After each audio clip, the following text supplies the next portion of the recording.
राजनीति में किसी को राइट ऑफ नहीं करना चाहिए, लेकिन अब चूंकि अगले 4-5 साल कोई चुनाव नहीं होना है महाराष्ट्र में, तो क्या माना जाए कि ये ठाकरे परिवार के लिए अस्तित्व का संकट है, इनकी राजनीति खत्म हो जाएगी? मिलिंद, इसको अलग अलग तरीके से लोग एनालाइज कर सकते हैं। देखिए, अगर आप ऐसे बोलेंगे कि महाराष्ट्र में कहीं और उनके पास में सत्ता नहीं बची, 30 साल से जहां सत्ता थी वो भी हाथ से चली गई, तो एक अस्तित्व का संकट हो गया है क्या?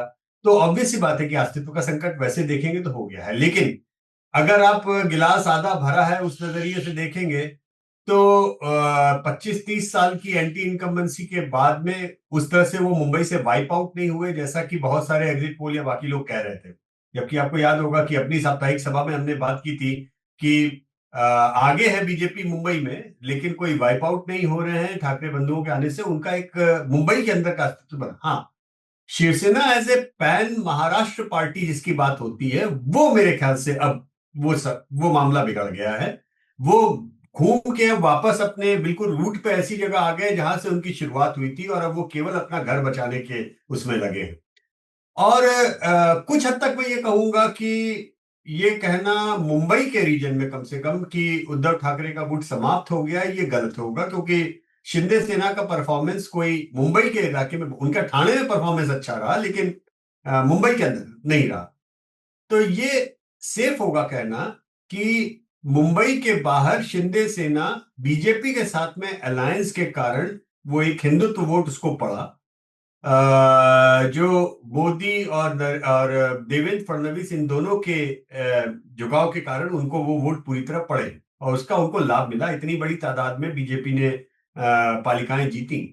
लेकिन ये कोई पहला अवसर नहीं है कि बीजेपी महाराष्ट्र की सबसे बड़ी पार्टी बन के उभरी है। मेरे 2014 के बाद जो विधानसभा चुनाव हुए थे, जब सब लोग अलग लड़े थे, तब से लेके आज तक बीजेपी वोट या सीट के लिहाज से नंबर 1 पार्टी लगातार बनी हुई थी। एक लोकसभा चुनाव का उसमें अपवाद आप छोड़ दें, जब झटका लग गया था इनको पिछले 2024 के लोकसभा चुनाव में, अदरवाइज बीजेपी नंबर 1 पार्टी वहां पे लगातार बन के उभरी ही है, मेंटेन भी रही है।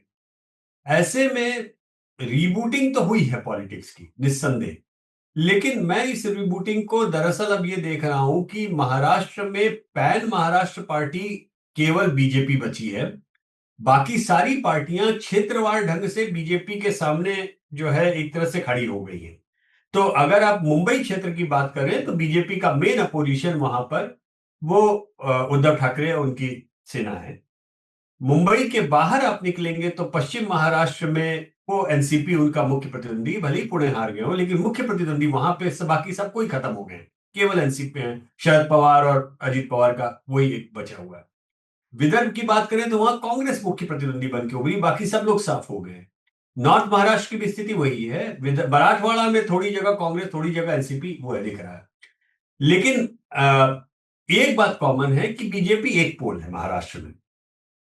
और मुंबई जहां तक सवाल है, क्योंकि मुंबई का बजट और मुंबई का महत्व, ये महाराष्ट्र के बजट और महाराष्ट्र का पूरा एक तरफ, और मुंबई का बजट और मुंबई का महत्व एक तरफ, वहां पर मुझे लगता है कि उद्धव ठाकरे इतनी इज्जत बचा के तो ले गए हैं कि वो मुख्य प्रतिद्वंदी के रूप में पहुंचे हैं।